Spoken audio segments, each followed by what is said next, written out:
सभी लोगों को नमस्कार। मैं धीरेन्द्र प्रताप, गोरखपुर उत्तर प्रदेश से राष्ट्रीय अध्यक्ष पूर्वांचल सेना। साथियों, देश बहुत संकट से गुजर रहा है और इस पर चर्चा करना बहुत ज़रूरी है। जब मीडिया बात ना करे आपके असल मुद्दों पर, असल समस्याओं पर, जब कोई आवाज़ ना उठाए, तो ऐसे में एक जागरूक नागरिक की जिम्मेदारी होती है कि वो अपने औकात के हिसाब से, अपने हैसियत के हिसाब से जो भी वो उसके लिए बन पड़ सकता है देश के लिए, वो करे।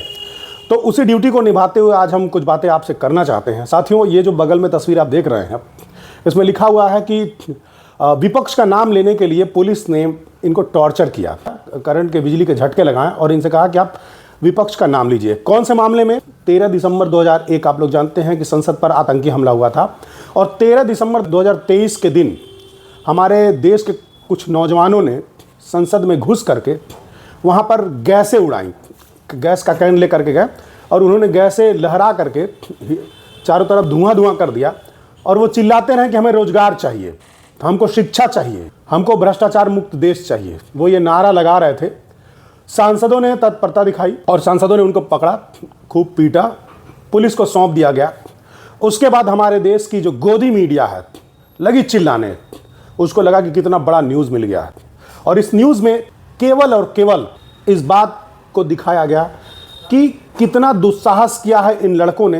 संसद पर खतरा, संसद की सुरक्षा में हुई चूक और देश की सुरक्षा पर खतरा।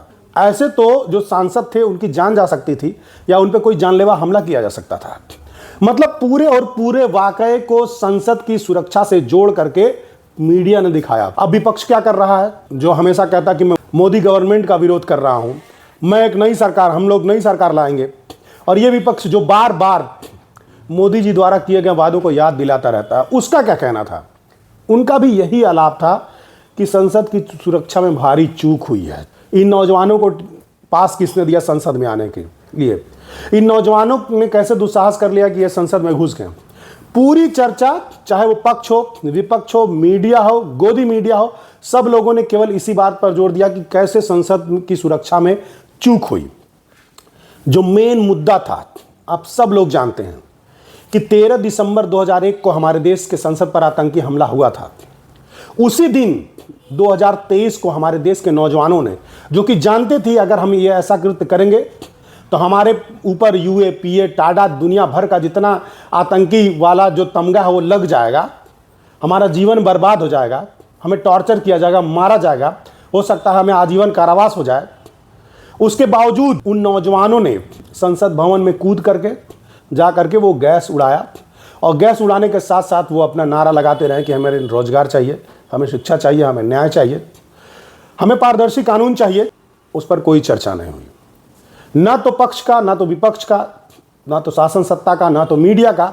इस बात पर कहीं कोई ध्यान नहीं रहा कि क्यों ये लड़के अपनी जान पर खेल करके संसद में घुसे। जो सुरक्षा में लगे गार्ड लगे होते हैं, हो सकता है उन पर गोली चला देते, वहीं मर जाते वो।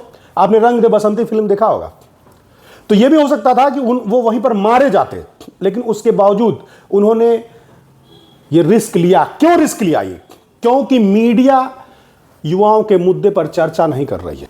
मीडिया केवल और केवल सरकार के तलवे चाट रही है और सरकार बड़े बड़े उद्योगपतियों के तलवे चाट रही है।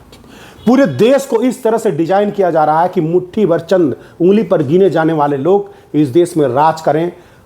जो अमीर कहे जाते हैं, तथा कथित अमीर, जो भाजपा के फाइनेंसर हैं, वो राज करें और पूरा देश फिर से गुलामी की जंजीरों में जकड़ जाए।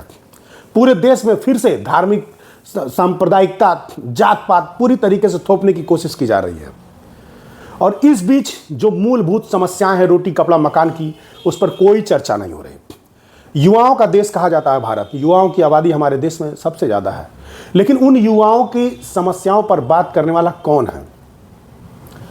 कॉलेज यूनिवर्सिटियों में जिस तरह का जातिवाद चरम पर है, विभागों का, जो सरकारी पीएसयूज हैं, जो सरकारी विभाग है जिनका निजीकरण किया जा रहा है, नौकरियों की छंटनी की जा रही है, नौकरियां समय से, वैकेंसी नहीं निकल रही, वैकेंसी निकल रही है तो फिर वो परीक्षा का डेट नहीं आ रहा, परीक्षा का डेट आ जा रहा तो फिर वो वैकेंसी कहीं फंस जा रही है। तो ये जो 10-10, 20-20 साल तक लड़के तैयारी कर रहे हैं, अपने माँ बाप की गाढ़ी कमाई का पैसा इस्तेमाल करके घर जा करके लखनऊ में, दिल्ली में, इलाहाबाद में तैयारी कर रहे हैं, उसके बाद उनको नौकरी नहीं मिल रही है, उनकी पीड़ा कौन सुनेगा? हाँ, कुछ एक पत्रकार हैं, उन्होंने बहुत सारा रोजगार पर मुद्दा उठाया, आवाज़ उठाई और बहुत सारा डाटा देश के सामने रखा। लेकिन अब तो सरकार बेरोजगारी का डाटा भी देने से मना कर रही है, बेरोजगारी का डाटा भी सरकार नहीं देगी। तो इस पर चर्चा कौन करेगा, इस पर बात कौन करेगा?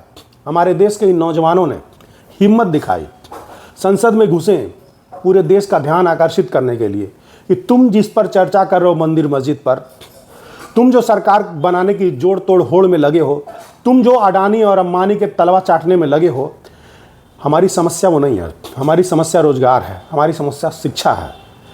और उस समस्या को की तरफ पूरी दुनिया का ध्यान आकर्षित करने के लिए वो संसद में इस तरह का दुस्साहस करने का योजना बनाए थे, लेकिन इस पर कोई बात नहीं किया। और विपक्ष तो इतना निकम्मा है कि एक बार विपक्ष ने भी ये नहीं कहा, ये नहीं पूछा कि भाई चलो ठीक है सुरक्षा में चूक हो गई, चलो मानते हैं कि लड़कों ने दुस्साहस कर क्यों किया, आखिर उन्हें इस कृत्य से क्या मिल जाता है, ऐसा करने से उनको क्या मिल जाता है? क्या कोई आतंकी संगठन उनको 1000 करोड़ रुपया दे रहा है, उनकी फंडिंग हो रही है, टेरर फंडिंग हो रही है? या उनसे कहा गया था कि तुम वहां पर जाओगे, पकड़े जाओगे, मारे जाओगे तो शहीद कहलाओगे? क्या उनकी इस तरह की कोई मानसिकता थी?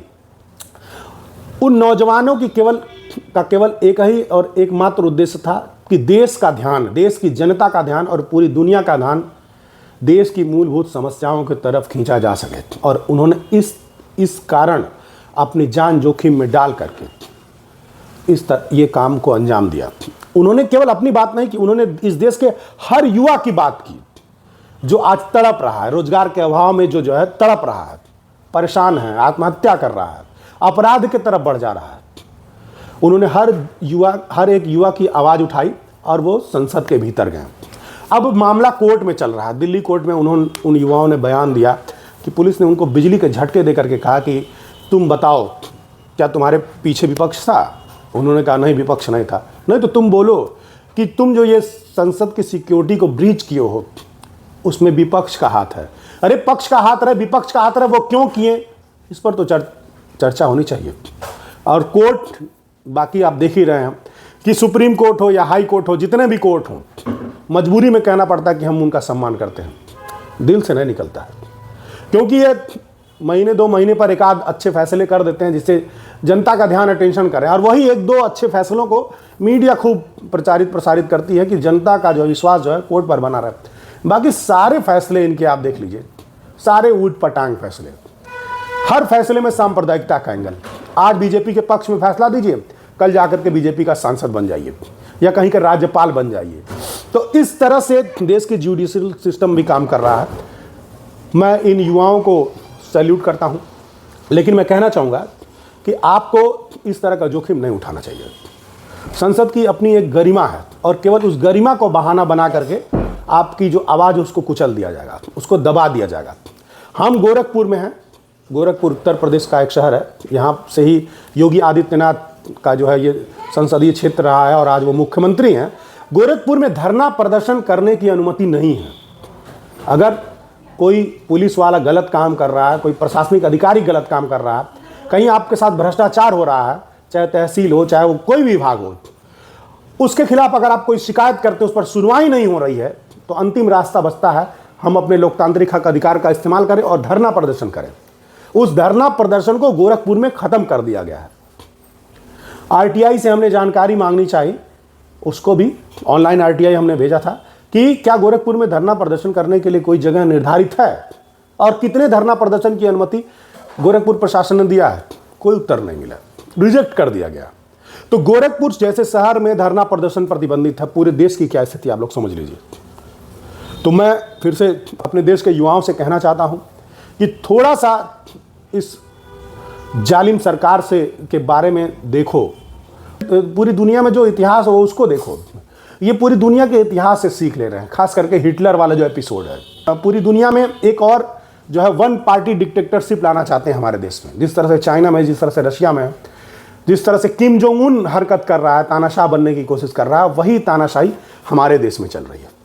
अभी चंडीगढ़ मेयर का चुनाव आप लोगों ने देखा कि बीजेपी को मिले 16 वोट, विपक्ष को मिले 20 वोट। विपक्ष में कौन था? कांग्रेस थी, आम आदमी पार्टी ज्वाइंट होकर के लड़ रही थी। 20 वोट वाले को जबरदस्ती हरा दिया गया और 14 वोट वाले को जिता दिया गया, क्योंकि 14 वोट वाला बीजेपी का कैंडिडेट था और जबरदस्ती उसको मेयर बना दिया गया।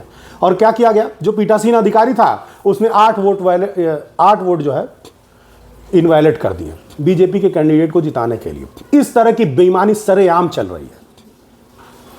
फिर से आज जब ये खबर देख रहा था कि कैसे इनको बिजली के झटके दे करके टॉर्चर किया गया और विपक्ष का नाम लेने के लिए कहा गया, तो बहुत दुख हुआ कि क्या हो रहा है हमारे देश के युवाओं के साथ। और ऐसे युवा जिन्होंने सिक्योरिटी में लूप होल निकाला, जिन्होंने देश की संसद की सिक्योरिटी का काला सच आपके सामने रख दिया कि जिस 13 दिसंबर को हमारे देश में आतंकी घटना हुई थी, उस 13 दिसंबर को कितनी बकवास सुरक्षा व्यवस्था हमारे संसद की है।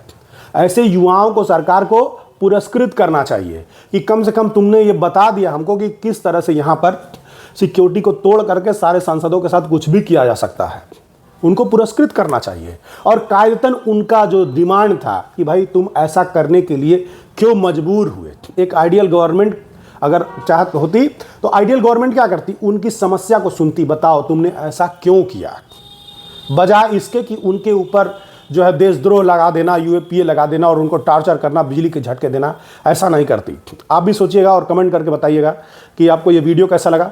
साथियों, हम लोग पूरी उत्तर प्रदेश के 27 जिलों को अलग बुद्धालैंड राज्य बनाए जाने की मांग करने का आंदोलन चला रहे हैं, लेकिन इसके साथ साथ हम इस बात को श्योर करना चाहते हैं कि हमारा देश कैसा हो, हमारे देश में लोकतंत्र की स्थिति कैसी हो, हमारे देश के युवा के पास रोजगार के समस्या को लेकर के जो समाधान होते हैं उसका क्या विकल्प हो, इस पर भी हम काम करते रहते हैं। और देश दुनिया की जो भी बातें होती है जो हमको प्रभावित करती हैं, हम उस पर चर्चा करते रहते हैं। आप सभी लोगों को बहुत बहुत आभार। आप इतनी देर तक हमारे साथ बने रहें।